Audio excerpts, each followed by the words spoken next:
हवाई सफर करने वाले यात्रियों के लिए एक अच्छी खबर है। कई लोगों को एयरलाइंस की खराब सेवाओं के चलते कड़वे अनुभव होते हैं। कभी रिफंड की लड़ाई तो कभी कैंसल्ड फ्लाइट या रिशेड्यूलिंग को लेकर एयरलाइंस की खराब सेवाओं से यात्रियों को दो चार होना ही पड़ता है। इस तरह की परिस्थितियों से निपटने के लिए अपने अधिकारों के बारे में जानते ही नहीं है। चलिए आपको हाल का एक वाकया बताते हैं। महाराष्ट्र में एक उपभोक्ता अदालत ने जेट एयरवेज पर जुर्माना लगाया। कारण था कि जेट एयरवेज ने 72 साल के एक बुजुर्ग को बिना सूचित किए उनकी उड़ान में बदलाव कर दिया। कोर्ट ने एयरलाइंस को उस वरिष्ठ नागरिक को ब्याज के साथ 25,000 रुपए का हर्जाना देने का आदेश दिया।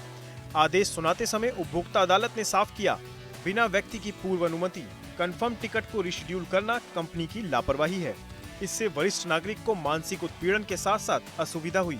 इसके लिए शिकायतकर्ता हर्जाने का हकदार है। तो क्या आप जानते हैं अपने अधिकार? नहीं? चलिए हम आपको बताते हैं। यदि आपने कैश में भुगतान किया है और फ्लाइट लेट है या फ्लाइट की रीशेड्यूलिंग की गई है तो एयरलाइंस को तुरंत आपको रिफंड करना होगा।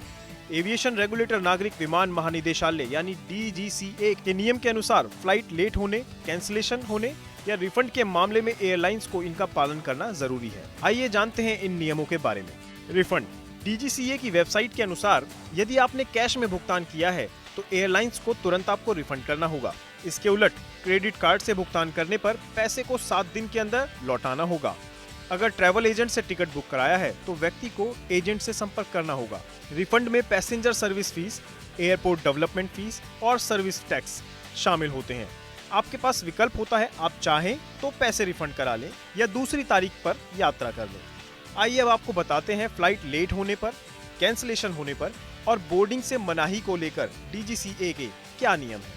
फ्लाइट में देरी होने पर DGCA के अनुसार निर्धारित समय से 24 घंटे से कम की देरी पर आप एयरपोर्ट पर भोजन और रिफ्रेशमेंट के हकदार हैं।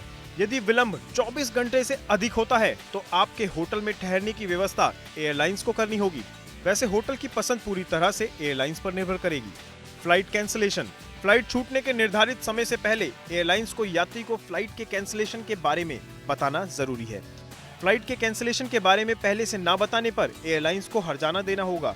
यह हर्जाना 5,000 रुपए से 10,000 रुपए तक हो सकता है। बोर्डिंग से मनाही। बोर्डिंग से मनाही को लेकर DGCA के नियम के अनुसार किसी खास फ्लाइट में ओवर बुकिंग के चलते मुमकिन है कि यात्रियों की संख्या उपलब्ध सीटों से ज्यादा हो। उस स्थिति में एयरलाइंस कंफर्म बुकिंग के बावजूद फ्लाइट पर बोर्ड करने से आपको मना कर सकती है। नियमों के अनुसार अगर यात्री को ओवर बुकिंग के चलते बोर्डिंग से मना किया जाता है तो एयरलाइंस को वैकल्पिक एयरलाइन की व्यवस्था करके देनी होती है, बशर्ते दूसरी फ्लाइट छूटने का निर्धारित समय 1 घंटे के भीतर हो। ऐसा नहीं होने पर एयरलाइंस को बुक किए हुए टिकट के 200 से 400% तक का हर्जाना देना होगा। इन बातों का ध्यान रखें कि टिकट बुक कराते समय आप सही ब्यौरा दें। इनमें आपका ईमेल एड्रेस और मोबाइल नंबर शामिल हैं। DGCA के नियम कहते हैं कि संपर्क की गलत सूचना देने पर हर्जाना नहीं दिया जाएगा।